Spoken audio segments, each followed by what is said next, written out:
Mes amis, au secours. Une femme vient de mourir gelée. Il faut que ce soir même, dans toutes les villes de France, des pancartes s'accrochent sous une lumière, dans la nuit, où l'on lise, c'est simplement, toi qui souffres, qui que tu sois, entre, dors, mange, reprends espoir, ici on t'aime. Mais dites-moi, mes amis, qu'est-ce que c'est devenu pour nous aimer? Pour le savoir, il suffit de nous demander quelles questions nous nous posons quand nous voulons examiner notre conscience. Si nous voulons savoir si nous avons fait le mal, nous nous interrogeons sur tous les commandements de la morale. Quand nous arrivons au commandement des commandements, à celui sans lequel tout le reste n'est rien, savoir si nous avons aimé, nous nous demandons est-ce que j'ai été méchant. Alors nous concluons, j'ai obéi au commandement suprême. Aujourd'hui, je ne débat pas là-dessus. Nous en sommes là. Nous ne savons plus que aimer, c'est donner du mal pour que l'autre ait moins de mal, les plus implacables et les plus atroces. La jeunesse qui monte, vous qui avez 15, 20 ans, vous allez être, rien ne peut l'empêcher. Les forces qui montent à l'échelle de l'univers entier sont telles que cela devient impossible. Quelqu'un qui aura mis pour but à sa vie, moi qu'un moyen, pour que cela puisse s'apaiser.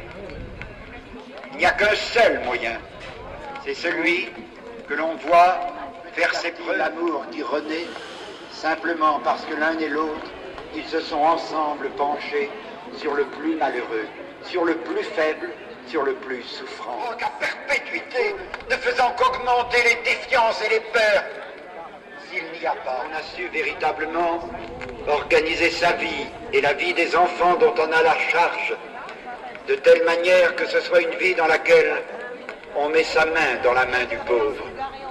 Alors, soyez-en sûrs, Dieu, j'ai aimé puisque je n'ai rien fait. Nous sommes de tels quartiers dans tel lieu du monde. Voilà comment ils souffrent, comment ils ont faim, comment ils n'ont pas de travail, comment ils manquent de tout. Qu'est-ce que nous ferons, oh mes amis?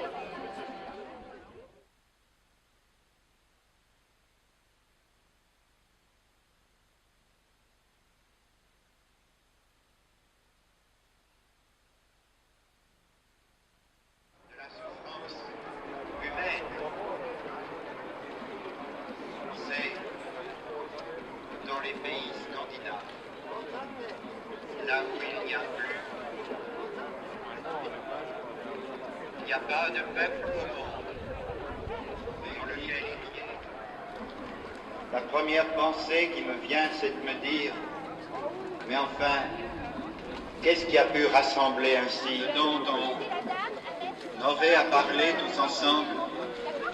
C'est pas de choses distrayantes, c'est pas de choses parce que si souvent nous sommes pleins de patience pour la souffrance des autres. Dieu merci, de temps en temps il arrive qu'on se pose à son sujet des questions plus atroces que la leur, chez un camarade auprès d'eux, n'avaient d'instinct, par un mouvement spontané du plus profond d'eux-mêmes, qu'un seul sentiment, qu'une seule pensée. Ils souffrent tant, qu'est-ce que je peux faire pour qu'ils souffrent moins? J'en envoyais qui se privaient,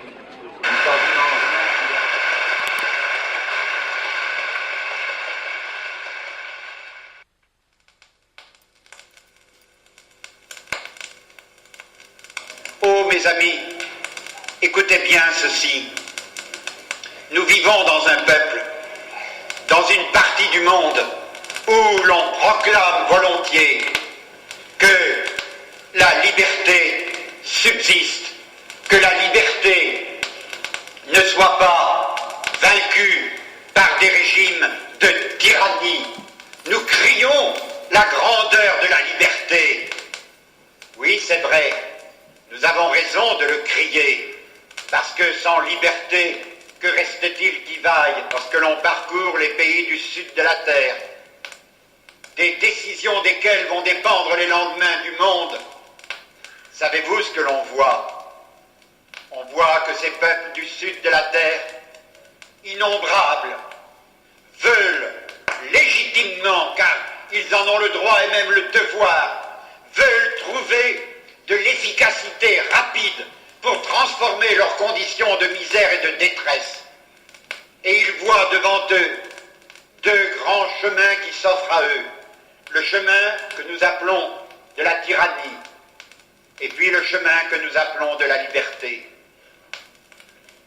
Or, mes amis, lorsque ceux qui vont décider ce qu'ils feront de nous tous demain regardent de part et d'autre, savez-vous ce qu'ils disent?